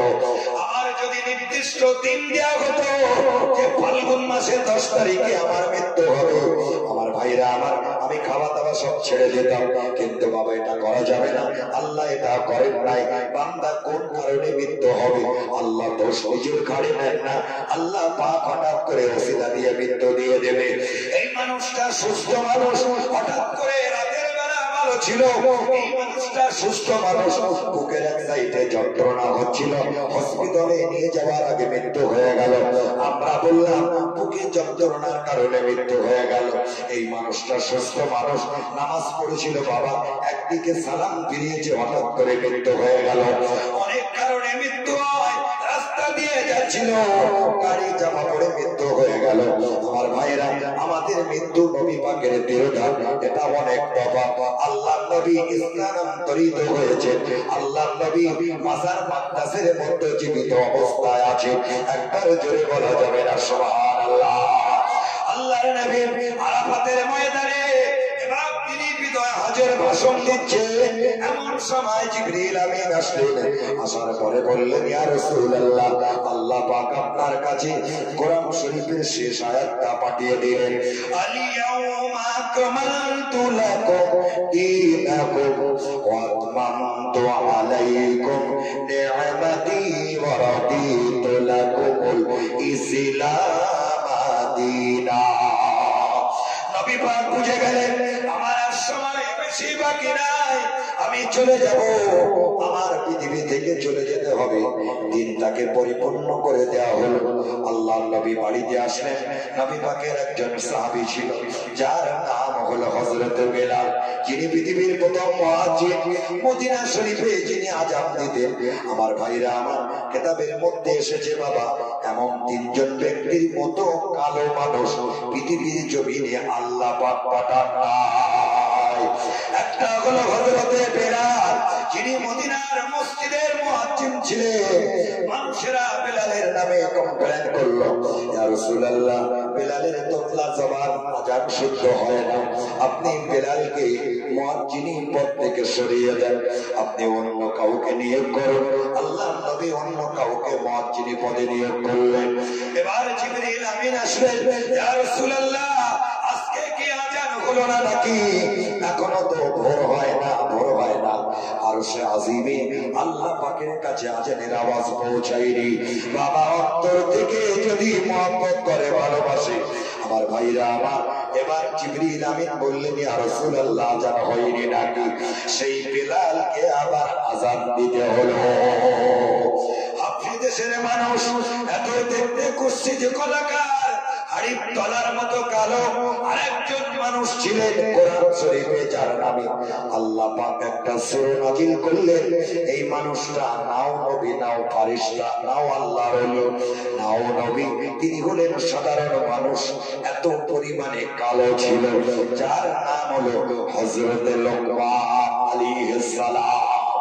এই মানুষটার মতো কালো মানুষ পৃথিবীর জমিনে আর ছিল না। আমার ভাইরা আমার, বিলাল রাদিয়াল্লাহু তাআলা আনহুকে বলা হলো, আল্লাহর নবী বললেন মদিনার অলিতে গলিতে যাওয়া অ্যানাউন্সমেন্ট করো, আমার নবীর সময় আর বেশি বাকি নেই, হয়তো আবার নবী পৃথিবী ছেড়ে চলে যাবে। আল্লাহর নবীর বগলের নিচে গরম অনুভব করলেন আমার ভাইরা। বিশ্ব নবীর বগলের নিচে গরম অনুভব করলে আল্লাহর নবী জনাবে মুহাম্মদ রাসূলুল্লাহ সাল্লাল্লাহু আলাইহি ওয়াসাল্লাম আম্মা জান আয়েশা সিদ্দিকার ঘরেতে আছেন। অন্যান্য বিবিদের কাছ থেকে আল্লাহর নবী এবার পারমিশন নিলেন, ও আমার প্রাণের বিবিরা, তোমরা যদি পারমিশন দাও তাহলে আমি একটু আমার ছোট বিবি আম্মা জান আয়েশার ঘরে থাকবো। ইয়া রাসূলুল্লাহ, আপনি আমাদের কাছে পারমিশন চাচ্ছেন? ইয়া রাসূলুল্লাহ, আমি যদি তোমাদের কাছে পারমিশন না চাই, কিয়ামতের ময়দানে তোমরা যদি আল্লাহর কাছে কমপ্লেন করো আমি ধরা পড়ে যাব। কারণ তোমরা হলে আমার স্ত্রী, সকলকে আমি সমানভাবে দেখতে পেরেছি। তোমরা যদি আমাকে একটু পারমিশন দাও, আমি আমার ছোট বিবি আম্মা জান আয়েশা সিদ্দিকার ঘরে থাকবো। সবাই পারমিশন দিলেন, আল্লাহর নবী চলে গেলেন আম্মা জান আয়েশা সিদ্দিকার ঘরে। আল্লাহর নবীর সময় বেশি বাকি নেই। আমার নবী পাক বুঝে গেছেন, ও আমার সাহাবী বিলাল, মদিনায় যাও, ঘোষণা দাও, যদি কেউ আমার কাছে কিছু পেয়ে থাকে তারা যেন এসে আমার কাছে দেখা করে। আল্লাহর নবী তো সময় পেয়েছেন, আমরা এখন সময় পাবো? কথা বলো, আমরা সময় পাবো? আমি 10 লাখ টাকা দেনা করেছি, আমি ছেলেদের বলে যাওয়ার সময় পাই। মাইয়ের সামনে কাফনের কাপড় রেডি পরানো হয়ে গেছে। এবার ইমাম সাহেব আমার সন্তানকে বলছে আপনি বলে, বলছে আমার মন মতি খারাপ, আমি বলতে পারবো, আপনি বলে দেন। আমার আব্বা মারা গেছে, আমি কথা বলতে পারি, আপনি বলে দেন। মাইয়েদের সন্তান আছে, বলতে পারছে না, আমি বলছি। যদি কারোর কাছে ঋণ দেনা থাকে, যদি মাফ করার মতো হয় মাফ করে দেবে। আর যদি কিছু আপনারা দাবি করে, যোগ্য আওলাদের আছে বলবে, বিশ্বস্ত প্রমাণ হলে দিয়ে দেবো। এরকম বলি না আমরা? যত তাড়াতাড়ি পারে ঋণ পরিশোধ করে, ডাল ভাত খা। দোকান থেকে মাল খাচ্ছি, 5,000 টাকা বাকি হয়ে গেছে, ও বাবা ওই দোকানের সাইডে আর যাচ্ছি না। আমি ঠিক বলছি না ভুল বলছি? যদি 100 টাকার নগদে মাল কিনি তাও আর ওই দোকানে যাচ্ছি না। দোকানের সাইড দিয়ে এমন ভাবে মোটরসাইকেল পিকআপ দিয়েছি ভাই, দোকানদার দেখতে পাই কিনা, নড়ি কি বাঁচা। ও বেচারি কি ভুল ছিল?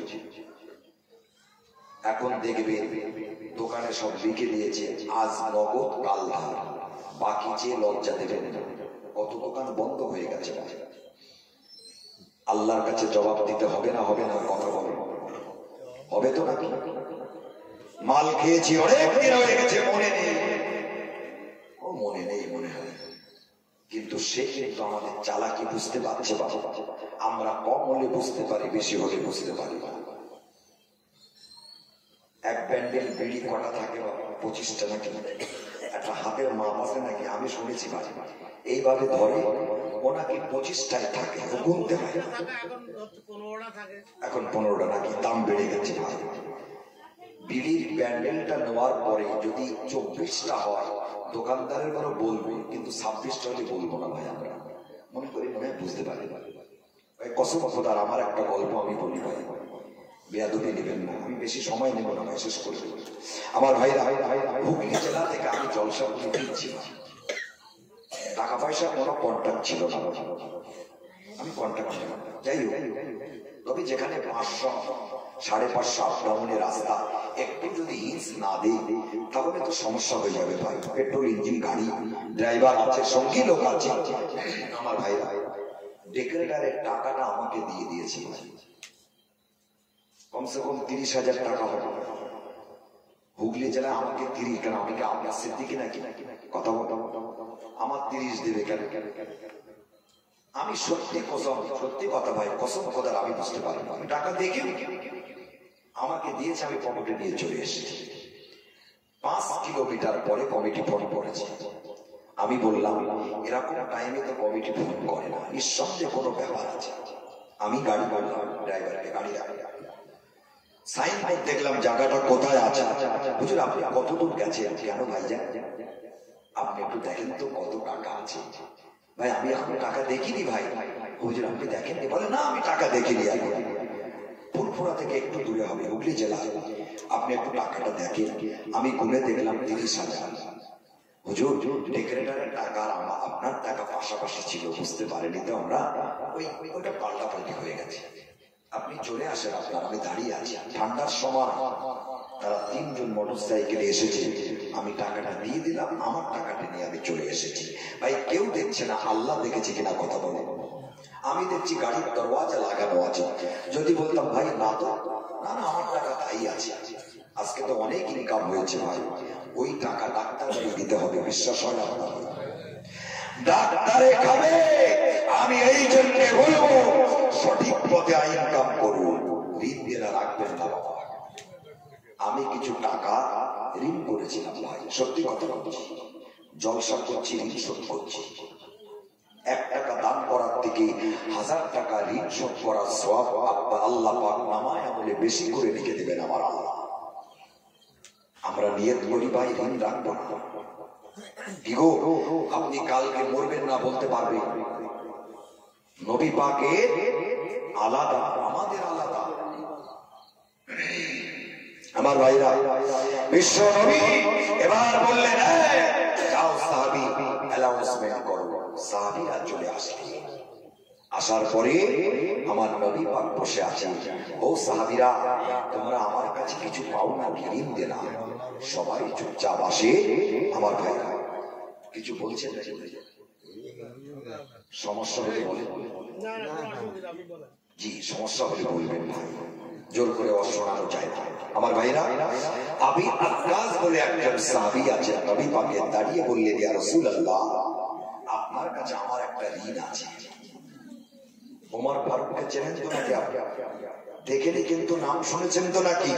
যে রাস্তায় চলে শয়তান সে রাস্তায় 40 দিন চলে না। ওমর ফারুকের নাম লেখা থাকলে তাই ভয় লাগে যে নামের মধ্য থেকে বার হয়ে আসে কিনা তার ঠিক নেই। আল্লাহ নবী আসলেন, আসার পরে বললেন সাহাবীরা যাও, যে মানা করো যেন মানুষ মারা গেলে কান্নাকাটি না করে। আবু বকর সিদ্দিক গেলেন। রোলার ভাই, রোলার নরম প্রকৃতির, রোলারের সাথে যে অ্যাক্সিডেন্ট করবে তার নষ্ট হবে, রোলারের কিছু ক্ষতি হবে না, কিন্তু হবে না। নরম প্রকৃতির মানুষ। ও মা বোনেরা তোমরা কান্নাকাটি করো না, দেখবে অনেক টেকটেকে কাঁদে বাবা, বুকে হাত চাপড়া। গাড়ি ব্রেক করার আগে লাফ মেরে পড়ে বড় বোনের ঘাড় ধরে বাবারে মারে দেখছিলাম। ওই জন্য সকালবেলা আকাশ দিয়ে কাক যাচ্ছিল আর মনের মধ্যে কিরাম হচ্ছিল, এই জন্য আমার আব্বা মরে গেছে। একেবারে সেরেকি কাজ করবেন না। মা বোনেরা যারা আছে এইভাবে কান্নাকাটি করবেন না, আওয়াজ দিয়ে কাঁদবেন না। আমার ভাইরা আমার আবু বকর সিদ্দিক রাদিয়াল্লাহু তাআলা আনহু বলার পরে কান্নার আওয়াজ আরো বেড়ে গেল। ওমর ফারুক বললেন ইয়া রাসূলুল্লাহ আমি যাবো। বললেন আর একটা লাঠি ঘাড়ে দিয়ে দিলেন। ওমর তোমার রাগ খুব বেশি, তুমি লাঠিটা নামিয়ে কথা বলো বাবা। আল্লাহ নবী পাকের সাহাবী ওমর লাঠিটা নামালেন। নবী পাক যত দূর যাচ্ছেন দেখা পর্যন্ত কিছু বললেন না। যেতে যেতে যখন আর নবী পাককে দেখা যাচ্ছে না, জামাটা ভাঁজ করে নিয়ে 1 কোচর বালি নিলেন, বালিগুলো নিয়ে গেলেন। নবী তো আমাকে বালি নিতে মানা করিনি। এই মা বোনেরা তোমরা যদি কান্নাকাটি বন্ধ না করো তোমাদের গালের মধ্যে বালি দেব। আমরা বিশ্বাস করিনি যে বাবারে মারে বলে হাঁ করে উঠেছে, এক মুঠো বালি গালে দিল, হাড় বন্ধ হয় না, সবাই দৌড়ে পালিয়ে গেছে। কত রাত ছিল তা। নবী পাকের হুকুমগুলো সঙ্গে সঙ্গে মেনেছে। সেই ওমর ফারুক বললেন, আর কাজ তুই কি বলছিস রে, তুই হুশে আছিস তো না সেন্সলেস? নবী পাকের কাছে দিল দে না, কিভাবে বলিস তুই এটা? নবী বললেন, ওমর মনে থাকো, আমার সাথে কথা হচ্ছে, কিয়ামতের ময়দানে যদি আল্লাহর কাছে কমপ্লেইন করে, আমি নবী আমার জবাব দিতে হবে। কথা ঠিক কিনা কথা বলে? মুসলমান ভাইরা আমার, বিশ্ব নবী জনাবে মুহাম্মদুর রাসূলুল্লাহ সাল্লাল্লাহু আলাইহি ওয়াসাল্লাম এবার বললেন, ওমা তুমি থেমে দাও, ওমা তুমি কথা বলো না, কথা বলো না, আমার সঙ্গে হচ্ছে, আমার সঙ্গে কথাবার্তা হচ্ছে, কোনো সমস্যা নাই। আল্লাহর নবীর সাহাবী আবু আক্কাস রাদিয়াল্লাহু তাআলা আনহু বললেন, ইয়া রাসূলুল্লাহ, আল্লাহর নবী বললেন, আক্কাস কি পাওনা দেনা পাওনা বলো বলো। ইয়া রাসূলুল্লাহ, হাবিবাল্লাহ, হুজুর আপনি আমার পিঠে চাবুক দিয়ে মেরেছিলেন, ইয়া রাসূলুল্লাহ আমি এখন আপনার পিঠে চাবুক দিয়ে মেরে আমি শোধ করে নেব। জোরে বলেন নাউজুবিল্লাহ। সাহাবীরা ঝরঝর করে কাঁদছে। আবু বকর সিদ্দিক কান্নাকাটি শুরু করলেন, ওমর ফারুক কান্নাকাটি করেছে, আশারায়ে মুবাশশিরা দেওয়ার জন্য সাহাবী সবাই কান্নাকাটি করলেন। তোমার কি হুঁশ রে? তুমি কি বলছো বলো বলো? আল্লাহ নবীকে তুমি চাবুক মেরে প্রতিশোধ নেবে? তোমার আমরা হাতে না ধরে পায়ে ধরে বলছি, আমি আর কাজে কাজ তুমি করো না। বলে, না না, আমি এই কাজ থেকে বিরত থাকবো না। আল্লাহ নবী যখন আমাকে বললে, আমাকে যখন রাসূল বলেছে, যদি কোনো ঋণ দেনা থাকে আমার কাছ থেকে তোমরা মাপ চেয়ে নাও, আর যদি ক্ষমা করার মতো না হয় শোধ করে নাও। ইয়া রাসূলুল্লাহ আপনি আমাকে চাবুক দিয়ে মেরেছে। ইয়া রাসূলুল্লাহ আল্লাহর নবী ইচ্ছাকৃত মারেননি বাবা, আবু আক্কাসের পিঠে ইচ্ছাকৃত চাবুক পড়েনি। ইয়া রাসূলুল্লাহ আল্লাহর নবী বললেন, ওমর যাও যাও আমার ঘরের থেকে চাবুকটা এনে দাও। চাবুকটা এনে দেওয়া হলো। ওরা মজলিসে রাসূলুল্লাহ আছেন, সবাই আছেন। এই সময় আবু আক্কাস বললেন, ইয়া রাসূলুল্লাহ আপনি যখন আমাকে মেরেছিলেন আমার গায়ে কোনো পোশাক ছিল না, আমি খালি গায়ে ছিলাম, আপনার দেহ থেকে জামাটা খুলতে হবে। ইয়া রাসূলুল্লাহ দেহ থেকে ড্রেসটা খুলে ফেলতে হবে। আল্লাহ নবী খালি গায়ে থাকতেন না বাবা, লজ্জা শরম লাগতো। আমার ভাইরা আমার, আমরা অনেকে দেখবেন বাবা খালি গায়ে বেড়ায়, খালি গায়ে বেড়ানো যাবে না বাবা, খালি গায়ে বেড়াবেন না, গায়ে একটা কিছু দেবেন।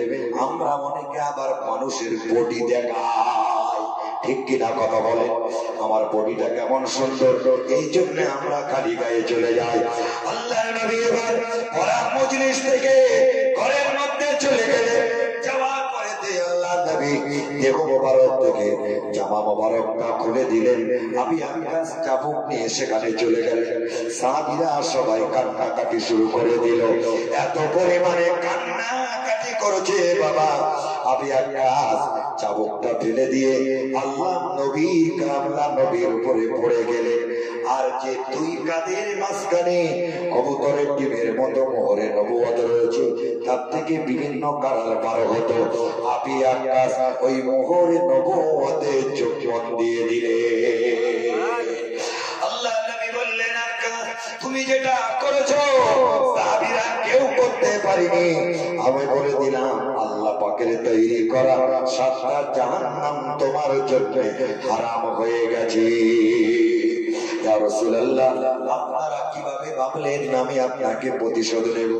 আমার মনে জেগেছিল, আমি কোনোদিন আমি ওই মোহরে নবুয়ত দেখতে পাইনি, এই জন্য আমি এই টেকনিক করে মোহরে নবুয়তটা আমি দেখে নিলাম। মুসলমান ভাইরা আমার, আল্লাহর নবী আছেন, আম্মা জান আয়েশা সিদ্দিকার ঘরেতে আছেন বাবা।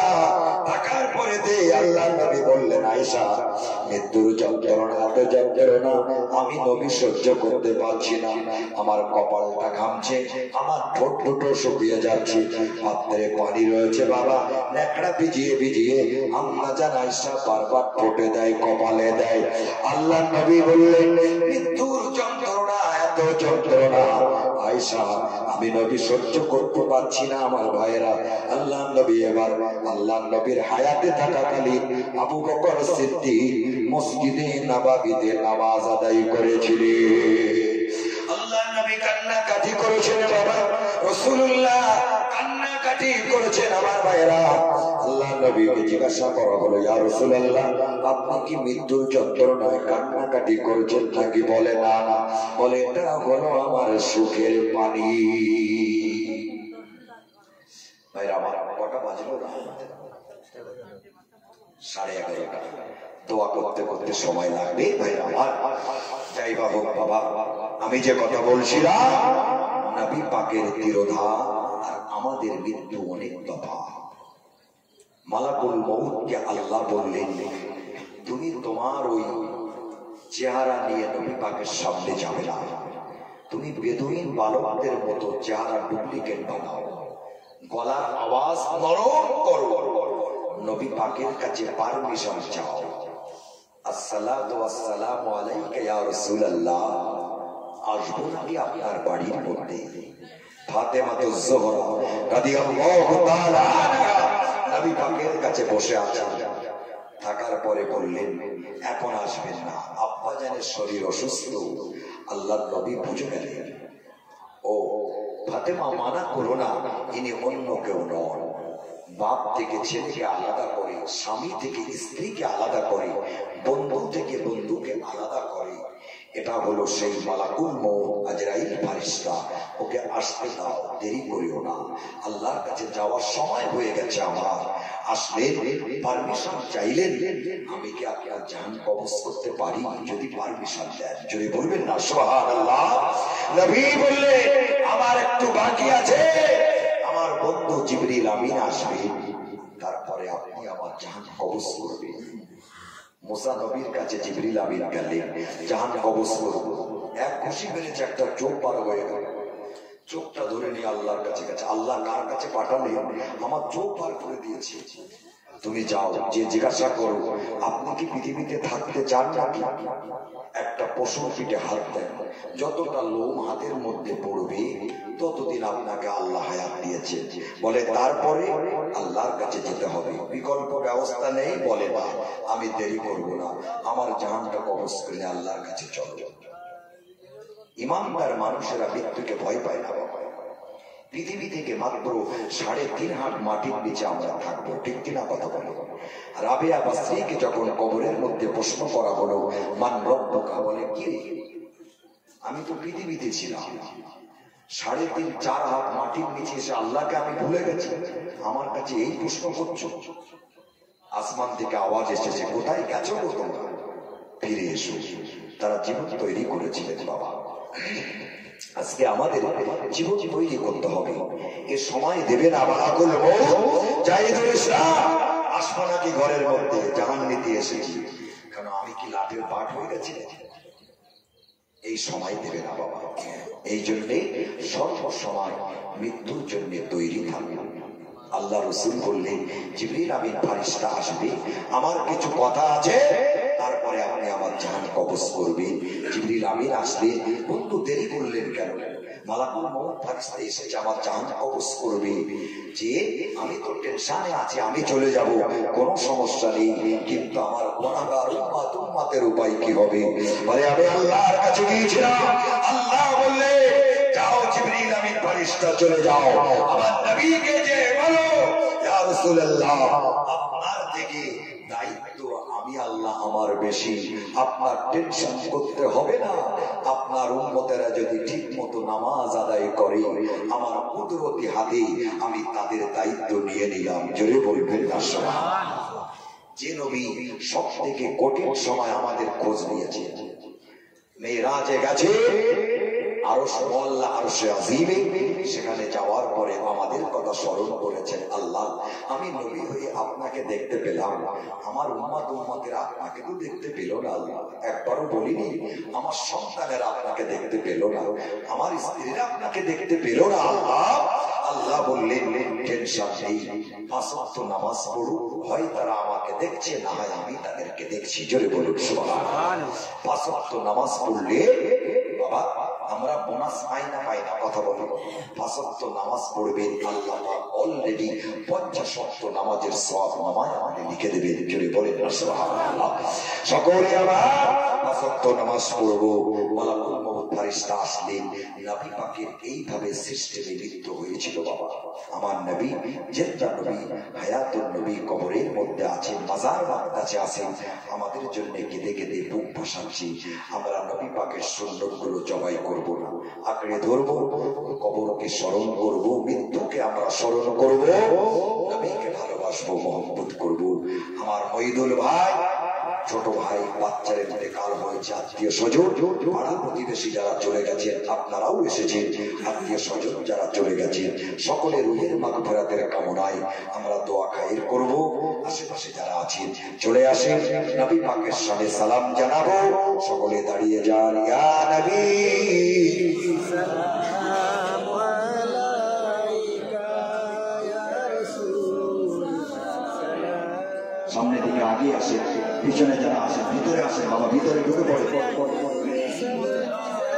সালাম